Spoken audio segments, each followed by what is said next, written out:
नमस्कार मित्रांनो, सर्वांचं शिवकुंज ट्रेडिंग इन्स्टिट्यूट मध्ये मी स्वागत करतोय. बघा मित्रांनो, आज आपण निफ्टीमध्ये आणि बँक निफ्टीमध्ये काय ट्रेड आले ते बघूया. मार्केट आता चालू आहे. आता जवळजवळ 12च्या आसपास आपण बघतोय. तर 12च्या आसपास मित्रांनो मार्केटमध्ये त्याच्या आधी किती ट्रेड आले ते आपण बघूया. बघा की आता 11:51 झाले, तर त्याच्या आधी मॉर्निंगला एक बायचा ट्रेड आलेला, ऑटोमेटेड बाय झालेला. आणि बघा या ठिकाणी ट्रेड आलेला, बायचा सिग्नल या ठिकाणी आलेला 9:24 या ठिकाणी सेल एंट्री आलेली. त्याच्या आधी एक बाय एंट्री आली. बायचा धरूया आपण, स्टॉप लॉस इथे हिट झाला असेल. ओके. आणि त्यानंतर सेल जी एंट्री आली त्याने आपल्याला इथे जवळजवळ किती पॉईंटची रॅली दिली ते बघू. त्या सेलच्या पॉईंटने आपल्याला जवळजवळ 200 पॉईंटची रॅली दिली आहे. हे निफ्टीमध्ये मी तुम्हाला दाखवतोय.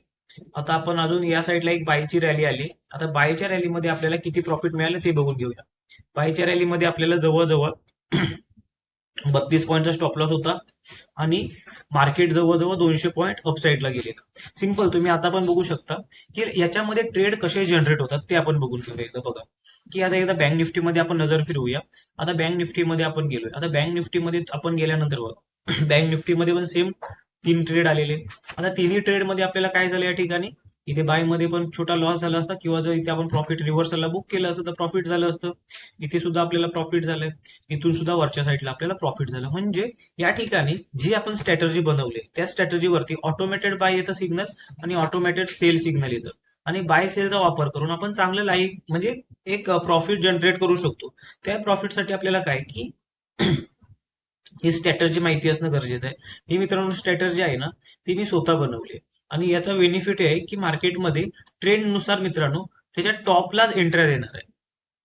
जिथून ट्रेड सुरू होणार आहे ना त्याच लेवलला एंट्री देणार आहे. जसं की बघा, काल एकच एकच एंट्री आलेली, कारण मार्केट पूर्ण काय होतं, डाऊन होतं. बघा या ठिकाणी सेलची एंट्री आलेली. तुम्ही इथे बाय केली असती, किती मोठं तुम्हाला प्रॉफिट झालं असतं बघा. तसं थोडं अजून आपण बॅक जाऊया. बँक निफ्टीमध्ये मी दाखवतोय. इथे बायची एंट्री आलेली, इथे स्टॉप लॉस झाला, इथे बायची एंट्री आलेली, त्याच्यानंतर इथे सेलची एंट्री आलेली. आता सेलची एंट्री आल्यानंतर बघा की हा पूर्ण साइडवेज मार्केट आहे. या ठिकाणी किती लोकांचे स्टॉप लॉस झाले असते, आपल्याला इथे एंट्रीज नाही आलेली. बेस्ट काय आहे की साइडवेज मार्केटमध्ये एंट्र्या कमी पडणं गरजेचं. ज्यावेळी साइडवेज मार्केटमध्ये आपल्या एंट्र्या वाजतात ना, ऑटोमेटेड आपलं प्रॉफिट काय मित्रांनो जास्त ग्रो होतं. आता आपण गोल्ड वरती बघूया. गोल्ड वरती काय झालेलं, सिंपल एक मिनिट. गोल्ड वरती आता एक बायची एंट्री चालू आहे, त्यानंतर एक सेलची एंट्री प्रॉफिट मध्ये आलेली. इथे 2 स्टॉप लॉस झाले असतील, आपण धरूया.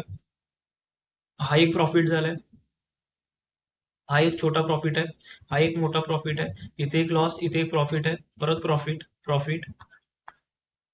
आणि हा पण एक खूप मोठा प्रॉफिट, सॉरी, ही बायची एंट्री प्रॉफिट मध्ये, आणि इथे सेलची एंट्री प्रॉफिट मध्ये, आणि ही बायची एंट्री प्रॉफिट मध्ये.